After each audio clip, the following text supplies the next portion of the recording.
Good morning students. कल हमने analogy का फर्स्ट पार्ट कंप्लीट किया था। वर्ड एनालॉजी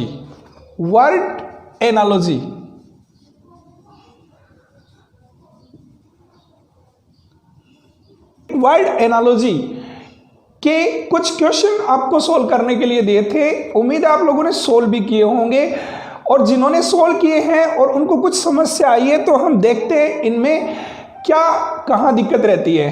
ठीक है, चलिए शुरू करते हैं। कुछ क्वेश्चन की तरफ जो थोड़े डिफिकल्ट है उनको देखते हैं। इसमें पहला क्वेश्चन है इंतजार उबन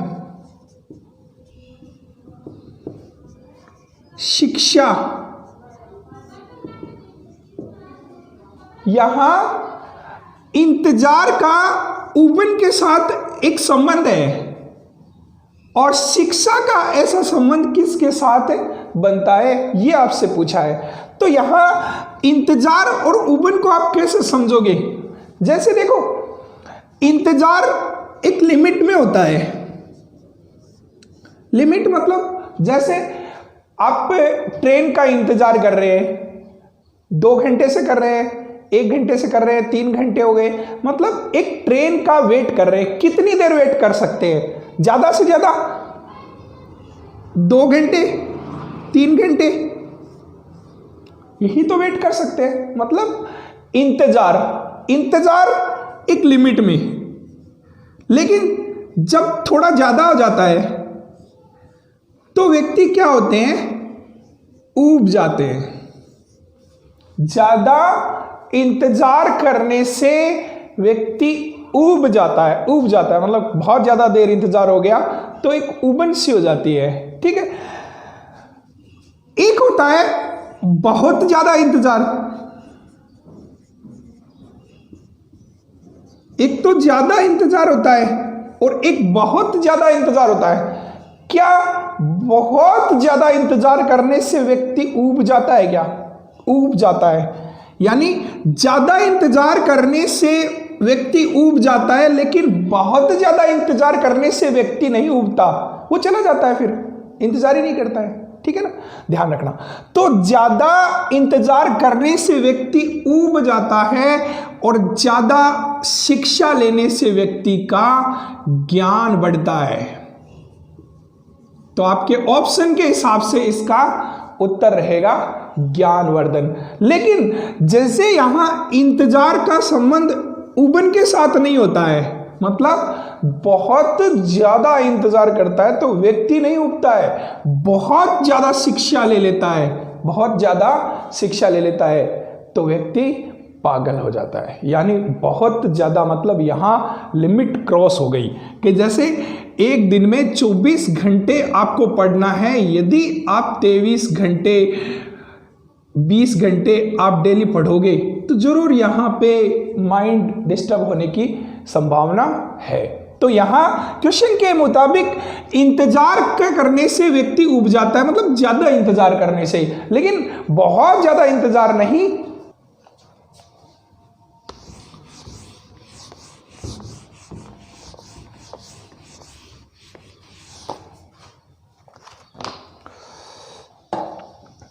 दूसरा क्वेश्चन है, श्रमिक का संबंध पारिश्रमिक से होता है, तो उद्यमी का संबंध किसके साथ होता है? देखो, श्रमिक का संबंध होता है पारिश्रमिक, और उद्यमी का संबंध किसके साथ होता है? देखो, श्रमिक होता है ना, वो मजदूर होता है। एक श्रमिक, एक मजदूर जो श्रम करता है, और उसके श्रम करने के बदले में, यानी उसके श्रम, ध्यान रखना, श्रम के बदले में जो वह मेहनत करता है, जो पसीना बहाता है, उसके बदले में जो उसे पैसा मिलता है, जो उसे कुछ मिलता है, वही क्या कहलाता है? उसका पारिश्रमिक होता है। एज आप इसे, जैसे कोई मजदूर होते हैं, दिहाड़ी मजदूर होते हैं, उनको 200 रुपये, 250 रुपये, 500 रुपये पर डे के मिलते हैं, तो ये क्या हो गया, ये उनका पारिश्रमिक हो गया। अगर वो लोग काम करते हैं तो उनको पैसा मिलेगा और नहीं काम करते हैं तो उनको पैसा नहीं मिलेगा। जैसे एक मजदूर होता है, आज वो काम पे गया तो उसका वहां पे प्रेजेंट हो गया और उसको आज का पैसा मिल गया। जितना भी पर डे पे वो काम कर रहा है, 200 रुपये, 500 रुपये, वो पैसा उसका बन जाता है। लेकिन वो एक दिन भी अगर नहीं जाता है तो उसको वो पैसा नहीं मिलता है। तो ये क्या हुआ, ये पारिश्रमिक होता है। श्रमिक का जो श्रम करने के बदले में जो पैसा उसे मिलता है वो उसका पारिश्रमिक होता है। ऐसे ही जो उद्यमी होता है, उद्यमी का अर्थ क्या होगा, यहां पे उद्योगपति। उद्यमी मतलब उद्योगपति मान लीजिए, यहां पे आप व्यापारी मान लीजिए, यहां पे आप बिजनेसमैन मान लीजिए। ये लो, ये उद्यमी, व्यापारी, उद्योगपति, बिजनेसमैन, ये मान लीजिए। अगर इनको अपने कुछ वर्किंग के बदले में कुछ मिलता है तो वो क्या होता है, वो होता है इनका प्रॉफिट। इनको सैलरी नहीं मिलती है, इनको सैलरी नहीं मिलती है, इनको क्या मिलता है, इनको उसके व्यापार में जो होने वाला लाभांश है, सिर्फ लाभ का अंश। लाभ का कितना अंश, जितना वो शेयर होल्डर होता है, मतलब 50% है तो 50% मान लीजिए, और अलग कोई अंश होता है तो उसके हिसाब से उसके लाभ का जो क्राइटेरिया है, जितना मिलना है वो उसका लाभांश, सिर्फ उसे लाभ मिलता है। अब यदि यहां पे उद्यमी नाम ना आता और उसकी जगह कर्मचारी आता, यदि यहां पे उद्यमी नाम नहीं आता, एग्जाम्पल जैसे देखिए, श्रमिक का पारिश्रमिक, तो कर्मचारी का क्या हुआ, यहां पे कर्मचारी को मिलता है वेतन। यानी एक कर्मचारी होता है ना, वो वेतन लेता है। अब यहां पे वेतन का अर्थ क्या होता है, यहां एक महीने में 30 दिन होते हैं, 28 दिन होते हैं, जितने भी होते हैं, उनके हिसाब से उसका मंथली पे आउट होता है। यानी ये 4,000 रुपये प्रति माह है, तो यहां उस कर्मचारी को उसका जो 4,000 रुपये प्रति माह मिलता है वो उस कर्मचारी का वेतन होता है। ठीक है, चलो थोड़ा सा आगे और चलते हैं। तीसरा क्वेश्चन है, घर का आश्रय स्कूल का क्या। यानी घर में आश्रय मिलता है और स्कूल में क्या मिलता है, शिक्षण मिलता है। थर्मामीटर का डिग्री के साथ संबंध होता है, तो घड़ी का संबंध किसके साथ होता है।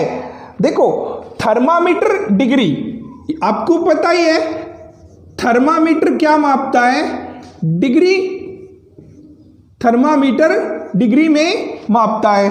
और ये जो घड़ी है वो क्वेश्चन के हिसाब से इसका जो मापक है वो क्या होता है, वो जैसे इसको समझिए। देखो, थर्मामीटर, जैसे कि आप थर्मामीटर से कोई टेम्परेचर नोट करते हैं, अब कोई पूछता है कि भैया कितना डिग्री हुआ, तब आप उसे बताते हैं कि 45 डिग्री। तो 45 डिग्री ये क्या हो गया, ये उस थर्मामीटर का टेम्परेचर डिग्री में मापा जाता है। और आपको कोई टाइम पूछता है तो टाइम, घड़ी में टाइम पूछता है तो उसमें क्या बताया जाता है, समय बताया जाता है। आप समय किस में बताओगे, घंटे में और मिनट में, यही तो होता है।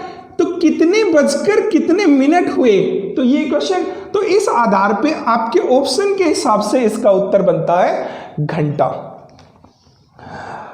कार्क बोर्ड का संबंध अपारदर्शी होता है और शीशा पारदर्शी होता है।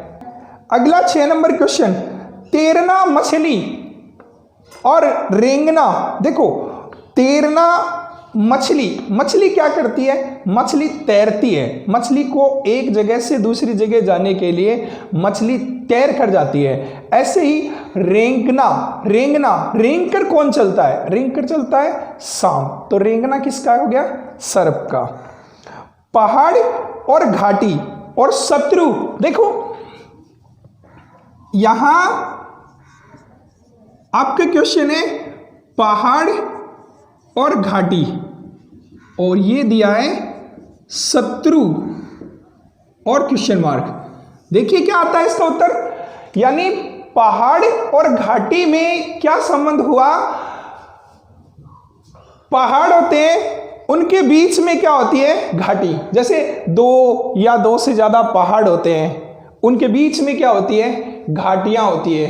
पहाड़ों की तलहटी में जो घाटियां होती है, तो दो या दो से अधिक पहाड़ों के बीच में घाटी होती है, और दो या दो से अधिक जो शत्रु होते हैं उनके बीच में क्या होता है संघर्ष होता है। शत्रुओं में हमेशा लड़ाई झगड़ा यही होता है। कैप्टन और सैनिक और नेता, देखो कैप्टन सैनिक, कैप्टन के अनुयायी होते हैं, कैप्टन के फॉलोअर होते हैं सैनिक, कैप्टन के निर्देशों का पालन करते हैं। ऐसे ही नेता के जो भक्त होते हैं, नेता के भक्त वो उनके अनुयायी होते हैं। वो सही गलत नहीं देखते, जिस तरह से नेता ने कह दिया बस वही लाइन पीट देते हैं, यानी नेता के भक्त वो क्या कहलाते हैं अनुयायी। अगला क्वेश्चन है कंगारू का संबंध ऑस्ट्रेलिया के साथ होता है तो जिराफ का संबंध किसके साथ होता है। ऑस्ट्रेलिया का राष्ट्रीय पशु कंगारू है और जिराफ अफ्रीका का राष्ट्रीय पशु है, तो इस आधार पे आपका आंसर आ गया अफ्रीका। दुर्घटना, सावधानी, बीमारी, देखो दुर्घटना, सावधानी,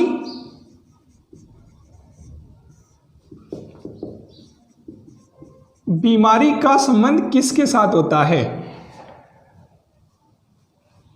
अगर दुर्घटना से बचना है तो सावधानी रखनी पड़ेगी। अगर दुर्घटना से बचना है तो सावधानी रखनी पड़ेगी, या फिर इसको ऐसे समझ लीजिए सावधानी रखने से दुर्घटना नहीं होती है, यानी सावधानी रखनी होगी। तो बीमारी, दुर्घटना सावधानी से बची जा सकती है, बीमारी किससे बची जा सकती है, बीमारी स्वच्छता से बची जा सकती है, बीमारी स्वच्छता से बची जा सकती है।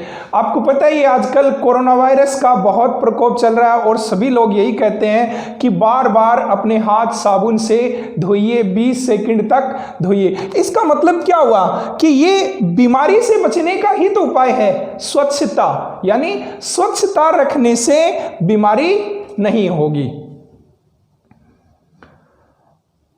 लंबा, बोना, विश्वासघात, विश्वास ये अपोजिट है। सुई का संबंध सिलाई करने से होता है, कलम का संबंध लिखने के साथ होता है। बुद्धि, मस्तिष्क, आत्मा, बताइए बुद्धि का मस्तिष्क,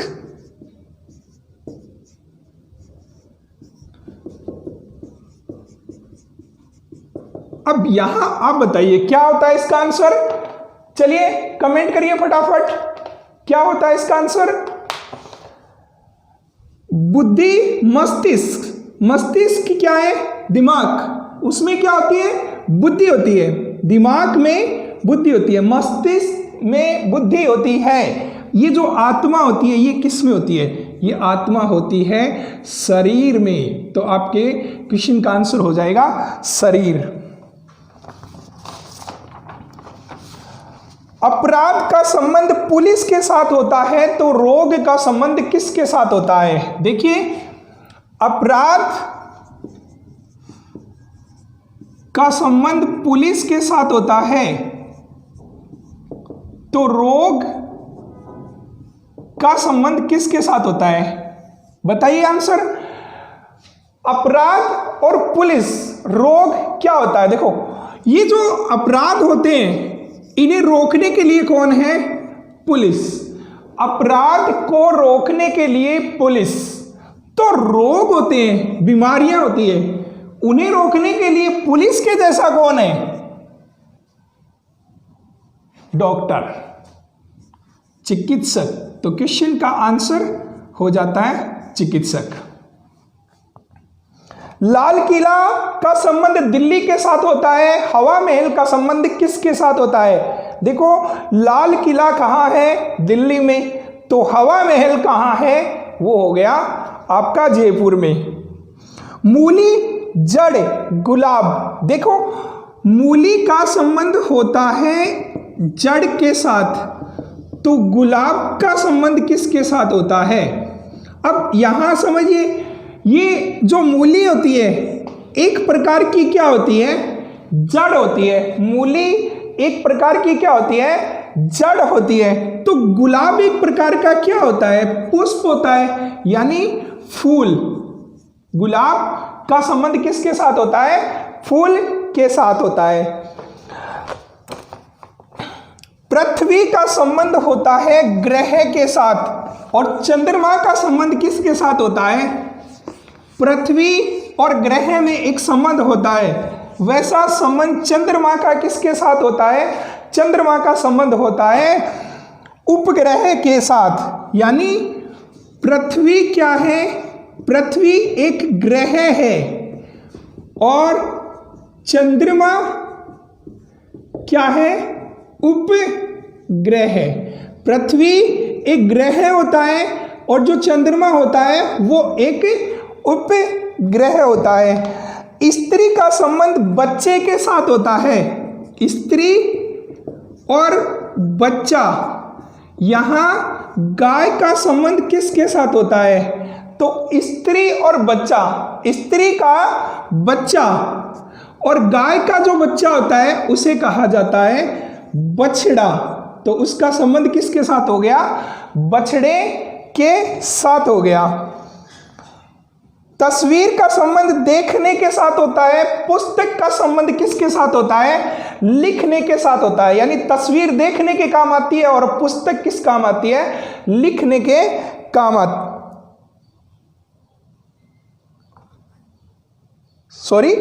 तस्वीर का संबंध देखना होता है, तो पुस्तक का संबंध क्या हो गया? पढ़ना हो गया। छत का संबंध फर्श के साथ होता है, अच्छे का संबंध किसके साथ होता है? छत ऊपर, फर्श नीचे। तो हो गए ना दोनों एक दूसरे के अपोजिट। तो अच्छा का अपोजिट क्या हो गया? बुरा हो गया। पैराग्राफ का संबंध वाक्य के साथ होता है, तो वाक्य का संबंध किसके साथ होता है? चलिए बताइए। पैराग्राफ का संबंध वाक्य के साथ होता है, तो वाक्य का संबंध किसके साथ होता है? पैराग्राफ और वाक्य में क्या संबंध है? आप यहां देखिए, पैराग्राफ होता है वो वाक्यों से मिलकर बनता है। यानी बहुत सारे जो वाक्य होते हैं वे मिलकर क्या बना देते हैं? एक पैराग्राफ बना देते हैं। बहुत सारे वाक्य मिलकर एक पैराग्राफ बनाते हैं, तो बहुत सारे क्या मिलकर एक वाक्य बनाते हैं। जैसे यहां वाक्य और पैराग्राफ को मैं समझाने की कोशिश करूं तो जैसे एक जंगल में एक राजा था। एक जंगल में एक शेर रहता था। तो ये क्या हुआ? ये एक वाक्य हुआ। ऐसे ही उस शेर के बारे में बहुत सारे स्टेटमेंट अगर कहे जाए तो वे सारे के सारे वाक्य मिलकर क्या बना देते हैं? एक पैराग्राफ बना देते हैं। लेकिन यहां पे वाक्य की बात करते हैं तो हमने कहा था कि एक जंगल में एक शेर रहता था। तो ये क्या है? ये पूरा एक वाक्य है। तो ये वाक्य किन से मिलकर बना है? ये वाक्य मिलकर बना है शब्दों से। यानी वाक्यों से पैराग्राफ बनता है और शब्दों से क्या बनता है? वाक्य बनता है। तो क्वेश्चन का आंसर आ जाएगा शब्द।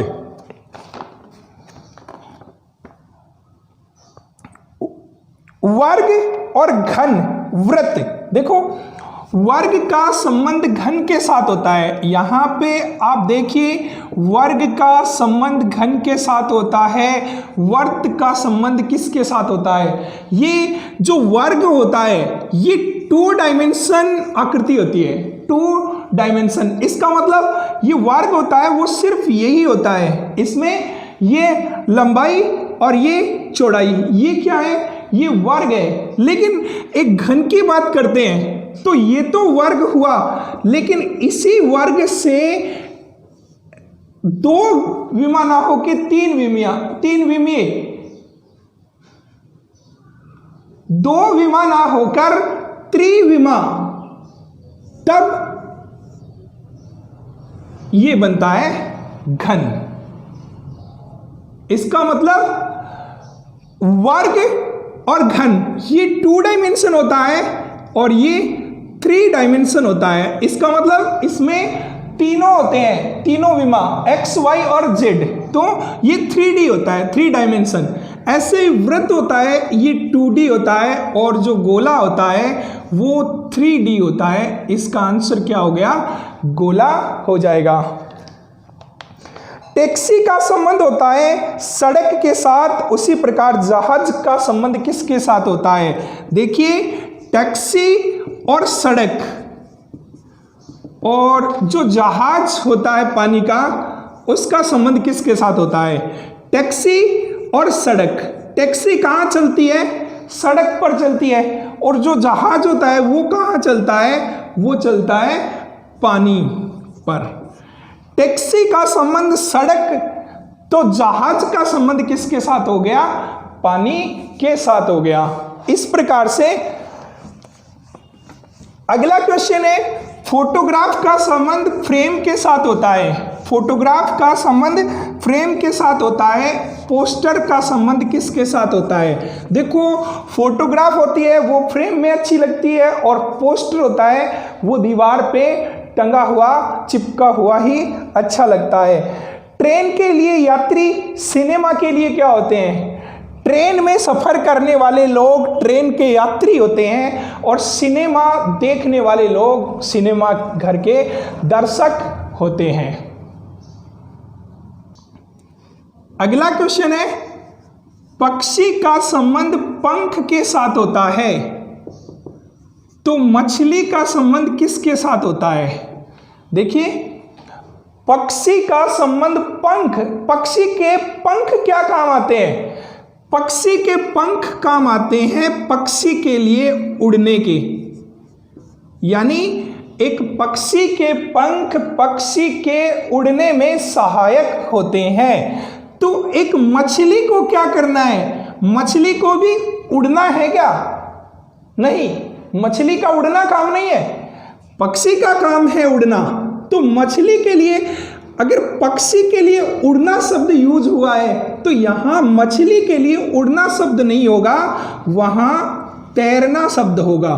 तो आप यहां समझ सकते हैं पक्षी को उड़ने के लिए पंखों की आवश्यकता, और मछली को तैरने के लिए क्या चाहिए, वो होते हैं मीन पंख, मछली के पंख, मीन पंख।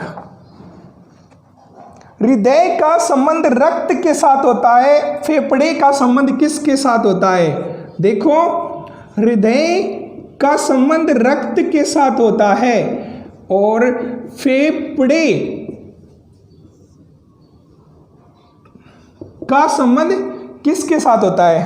अब हृदय और रक्त, इनके बीच में संबंध देखिए, अपना जो हृदय होता है उसमें रक्त का संचरण होता है, खून का, यानी रक्त वाहिकाएं उसके अंदर प्रवाहित रहती है, हृदय में रक्त का संचरण होता है। ऐसे ही जो फेफड़ा होता है उसमें किसका संचरण होता है, फेफड़े में रक्त जाता है क्या, नहीं ना, तो क्या जाता है फेफड़े में, फेफड़े में जाती है वायु यानी हवा। तो हृदय में रक्त का संचरण होता है और फेफड़ों में क्या हो गया, वायु का संचरण होता है। तोते का संबंध उड़ने के साथ होता है और रेंगने का संबंध सर्प के साथ होता है, ये बता दिया था। आगम निर्गम अपोजिट हो गए, निष्ठा विश्वासघात हो गया, वृत्त का संबंध परिधि के साथ, वर्ग का संबंध किसके साथ होता है? जो वृत्त होता है उसकी बाउंड्री क्या कहलाती है? परिधि कहलाती है। और एक वर्ग होता है उसकी बाउंड्री क्या कहलाती है? उसका परिमाप कहलाती है।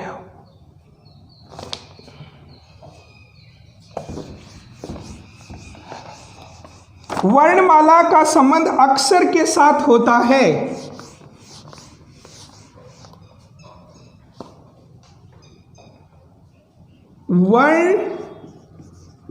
वर्णमाला का संबंध अक्षर के साथ होता है। तो माला का संबंध किसके साथ होता है? देखो, वर्णमाला का संबंध अक्षर के साथ होता है। यहां पे आप सोचिए, ये वर्णमाला क्या होती है? ये वर्णमाला होती है अक्षरों से मिलकर बनी हुई माला, यानी अक्षरों की माला, वर्णमाला, जिसमें अक्षर होते हैं। अब जैसे अगर मान लीजिए इंग्लिश की बात करते हैं तो जो ए से लेकर जेड तक के जो लेटर होते हैं, वो हिंदी की बात करते हैं तो कै ख ग से लेकर ग ज्ञानी तक, ये सारे क्या होते हैं? ये अक्षर ही तो होते हैं। कुछ इंग्लिश के, हिंदी के, अलग अलग लैंग्वेज के अलग अलग हो गए, उनसे मिलकर बनती है उनकी वर्णमाला, यानी अक्षरों से मिलकर बनती है वर्णमाला।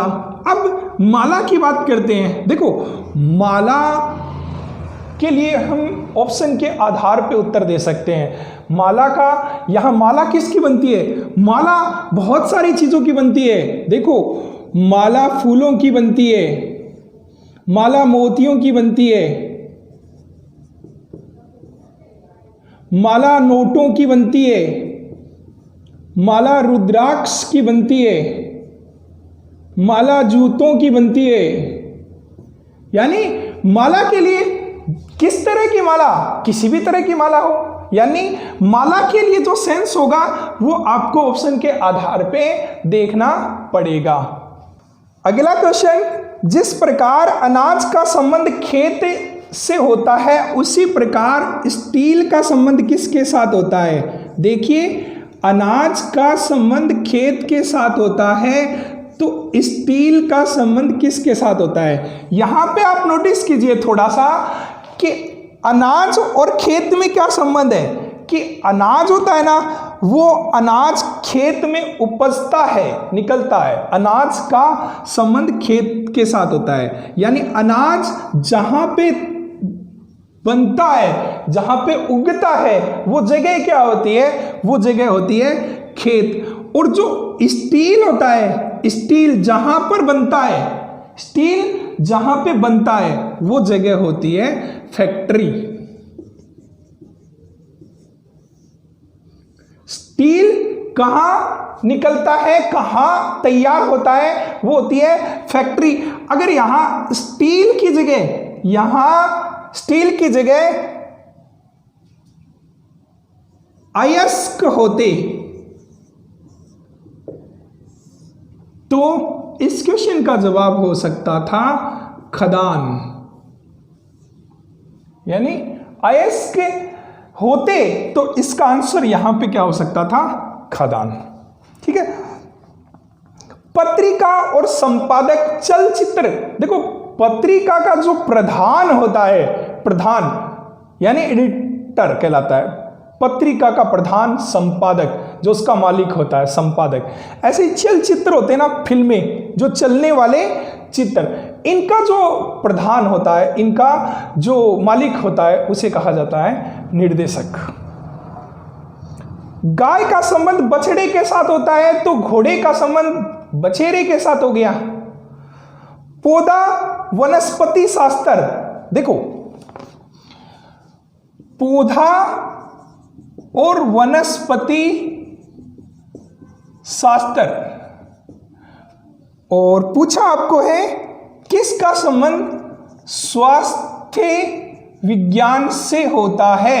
देखो पौधे का वनस्पति शास्त्र के साथ संबंध, यानी पौधे का जो अध्ययन होता है, एक पौधे का जो अध्ययन होता है वो वनस्पति शास्त्र में किया जाता है। और जो स्वास्थ्य विज्ञान होती है यानी हेल्थ साइंस होती है, उसमें किसका अध्ययन किया जाता है? उसमें अध्ययन किया जाता है स्वास्थ्य, यानी स्वास्थ्य का अध्ययन। इस स्वास्थ्य में क्या आते हैं? रोग, जितने भी रोग होते हैं वे सारे हेल्थ में आते हैं। तो स्वास्थ्य का अध्ययन किया जाता है स्वास्थ्य विज्ञान में। और स्वास्थ्य में क्या होते हैं? रोग होते हैं, तो रोगों का अध्ययन होता है। शब्दकोश का संबंध शब्द के साथ होता है और माला का संबंध किसके साथ होता है? देखो, शब्दकोश होता है वो होता है शब्दों का कोश, यानी बहुत सारे शब्दों का कोश होता है, संग्रह होता है। और जो माला होती है वो बहुत सारे फूलों का कोश होती है, फूल इकट्ठे होते हैं उसमें बहुत सारे। तो यहाँ शब्दकोश के साथ शब्द का अर्थ होता है, तो माला के साथ क्या हो गया? फूलों का सेंस होता है। प्रथम का संबंध अंतिम के साथ होता है, तो प्रथम और अंतिम एक दूसरे के विपरीत हो जाते हैं, तो वफादारी का संबंध किसके साथ होता है? यदि प्रथम का संबंध अंतिम के साथ होता है तो वफादारी का संबंध किसके साथ होता है? प्रथम का संबंध अंतिम के साथ होता है तो वफादारी का संबंध किसके साथ होता है? और इसके ऑप्शन में ईमानदारी शब्द है, ध्यान रखना, इसके ऑप्शन में ईमानदारी है। तो क्या इसका उत्तर ईमानदारी हो जाएगा?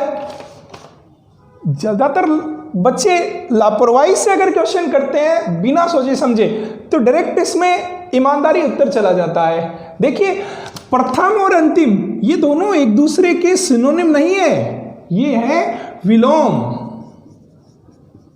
विपरीत अर्थ है ये प्रथम का अंतिम के साथ। तो वफादारी का और ईमानदारी का ये दोनों तो सिनोनिम है, ये एक ही जैसे शब्द हैं, ये विपरीत शब्द नहीं है। वफादारी का संबंध वफादार होता है, ईमानदार होता है, ये एक जैसे शब्द हैं, ये पर्यायवाची है।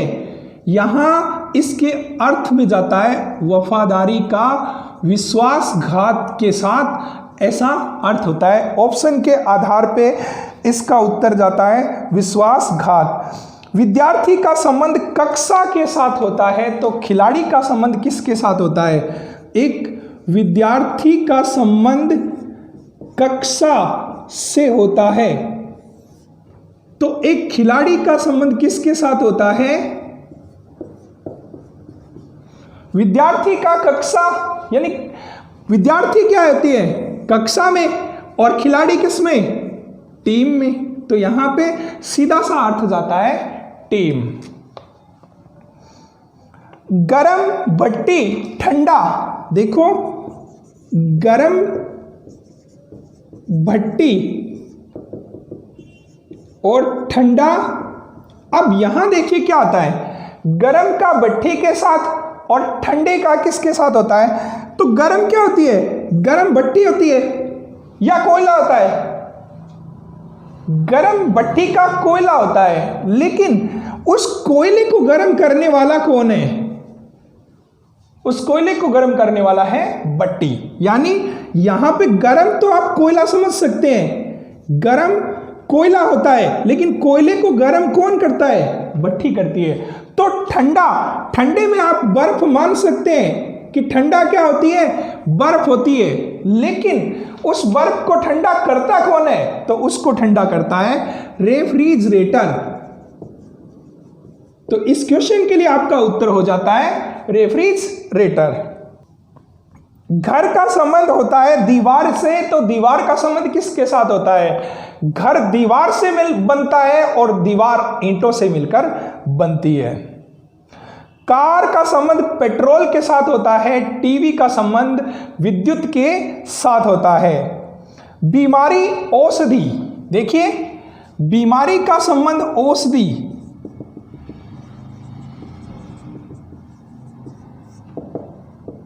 और निर्धनता, बीमारी का संबंध औषधि के साथ होता है, निर्धनता का संबंध किसके साथ होता है? और आपके जो ऑप्शन है उसमें दे रखा है दरिद्रता, दुख, संपत्ति, उदासी। दरिद्रता, संपत्ति, दुख, उदासी, ये शब्द है। बीमारी, औषधि, निर्धनता का संबंध किसके साथ होता है? देखो, ये जो बीमारी होती है, बीमारी औषधि मिलने के बाद, यानी उपचार, दवा किसी भी तरह की बीमारी है, अगर उसकी औषधि मिल जाएगी तो वो बीमारी दूर हो जाएगी। जैसे अभी कोरोना वायरस के बारे में बातें चल रही है, कोरोना की जो बीमारी है उसे दूर करने के लिए औषधि की आवश्यकता है, यानी औषधि उस बीमारी को खत्म कर देगी। तो इस निर्धनता, गरीबी को कौन खत्म करेगा? यानी निर्धनता को कौन खत्म करेगा? तो इसमें सही उत्तर रहेगा संपत्ति, यानी पैसा मिल जाएगा, संपत्ति मिल जाएगी तो व्यक्ति गरीब नहीं रहेगा, तो निर्धनता खत्म हो जाएगी या निर्धनता समाप्त हो जाएगी। तो सही उत्तर हो जाएगा आपका संपत्ति। वाहन का संबंध पथ के साथ होता है, तो प्रकाश का संबंध किसके साथ होता है? वाहन का संबंध पथ के साथ होता है। वाहन और पथ, प्रकाश का संबंध। तो वाहन का जो पथ होता है ना, रास्ता, सड़क वगैरह, जैसा वाहन होगा उसके हिसाब से उसका रास्ता। वाहन का पथ, प्रकाश का जो रास्ता होता है वो क्या होती है? प्रकाश की किरण होती है। प्रकाश का रास्ता प्रकाश की किरण होती है। भय का संबंध निर्भीकता, भय का संबंध निर्भीकता। रिश्वत का संबंध किसके साथ होता है? देखो, भय का संबंध निर्भीकता, तो रिश्वत के साथ संबंध किसका होगा? ये जो निर्भीकता शब्द है इसका क्या अर्थ जाता है? निर्भीक क्या होता है? निर्भीक होता है निडर, जो ना डरे, जो ना भयभीत हो, जो ना डरे ना भयभीत हो, वो निडर होता है, निर्भीक होता है। और उसी के जो गुण होता है, उसके अंदर ये गुण होता है ना डरने वाला, ये गुण क्या कहलाता है? निर्भीकता। यानी भय से जो ना डरने वाला, भय से ना डरने वाला व्यक्ति निर्भीक होता है, उसका गुण क्या कहलाता है? निर्भीकता होती है। अब बात आती है रिश्वत की, तो निगेटिव बात करते हैं। जो रिश्वत ना लेता है, जो व्यक्ति रिश्वत ना लेता है वो व्यक्ति होता है ईमानदार। जो रिश्वत ना लेता है, रिश्वत को नो कहता है, यानी रिश्वत ना लेता है वो व्यक्ति ईमानदार होता है। उसी का जो गुण होता है वो ईमानदारी होता है। तो इस क्वेश्चन का आंसर हो जाता है ईमानदारी। तो ध्यान रखना, भय का संबंध निर्भीकता से होता है, तो रिश्वत का संबंध होता है ईमानदारी के साथ। प्रेम का संबंध खुशहाली से होता है, तो मेहनत का संबंध किसके साथ होता है? देखिए, यहां प्रेम का संबंध खुशहाली के साथ होता है, तो मेहनत का संबंध किसके साथ होता है? जो प्रेम होता है वो शब्द एक खुशहाली का प्रतीक होता है, यानी हम अपने जो निजी लोग होते हैं उनके साथ प्रेम से रहते हैं। ये क्या है? ये एक सुख ही तो है, ये खुशहाली है, हम सबके बीच खुशहाली है। यानी प्रेम से खुशहाली मिलती है, सब लोग खुश रहते हैं, सब लोग एक दूसरे को प्रेम करते हैं। तो ये क्या हुआ, ये खुशहाली का प्रतीक, यानी प्रेम से खुशहाली मिलती है। तो जो मेहनत होती है, मेहनत करता है, कोई भी व्यक्ति मेहनत करता है तो उसे मेहनत का फल मिलता है। किस टाइप की मेहनत होती है उसके हिसाब से।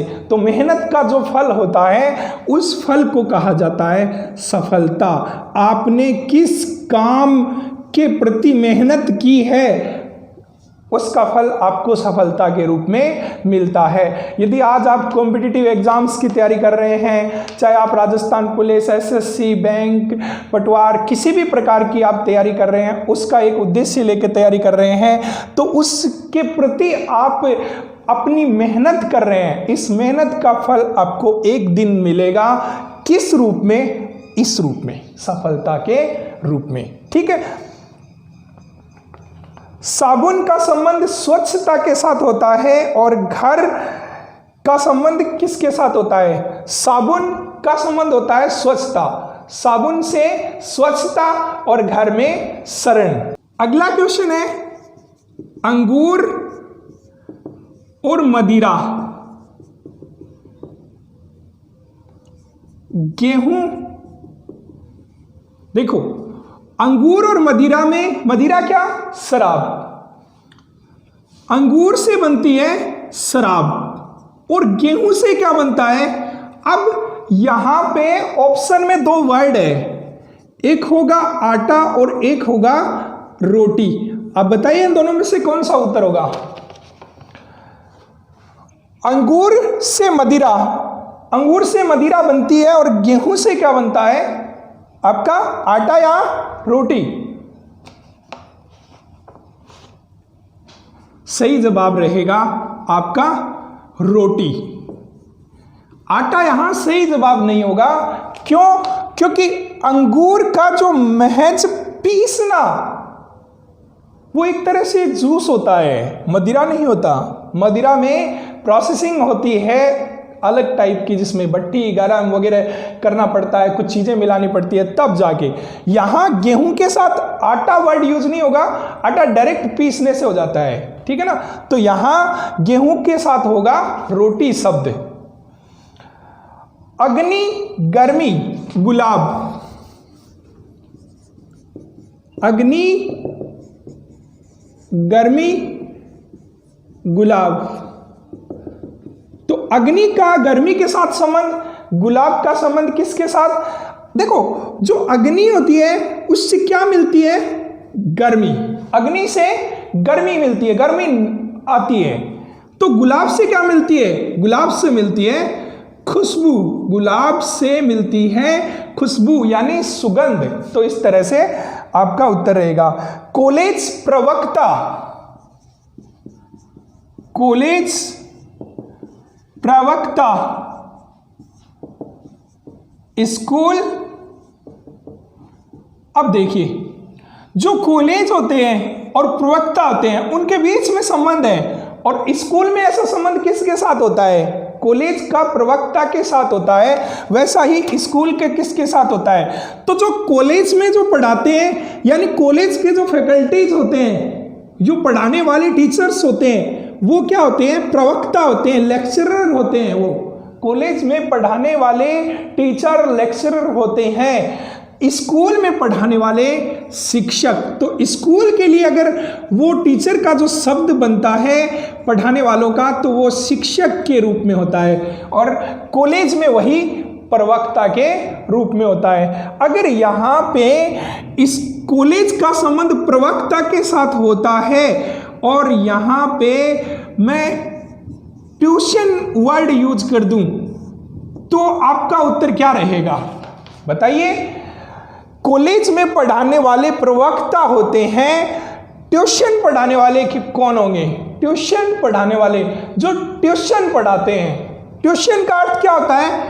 ट्यूशन का शब्द का जो अर्थ होता है कि एक टीचर छोटे या बड़े बच्चों को होमवर्क करवाता है उनका स्कूल का, या फिर उसके आसपास चारों तरफ बैठ के बच्चे पढ़ते हैं। उसमें कोई वो वाइट बोर्ड, ब्लैक बोर्ड, चौक, पेन इनका यूज नहीं करता है। वो क्या होता है, बच्चों को उनका होमवर्क वगैरह करा देता है, बच्चों को कुछ समझ में नहीं आता वो चीज़ बता देता है। तो वो क्या होती है, उन बच्चों की ट्यूशन होती है।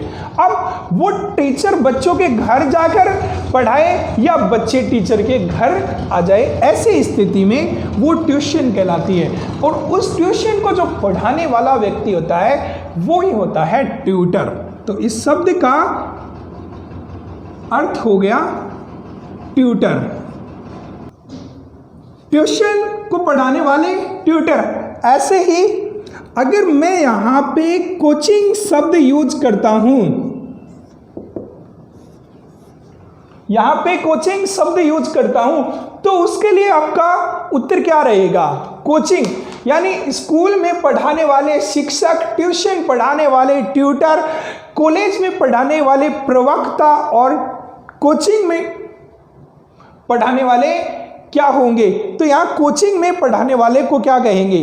अब कोचिंग देखनी पड़ेगी, कोचिंग किस टाइप की है, स्कूल लेवल की कोचिंग है, कॉलेज लेवल की कोचिंग है। तो सारे जो फैकल्टीज पढ़ाने वालों की वर्डिंग सिर्फ उन्हीं तरह से माने जाएंगे।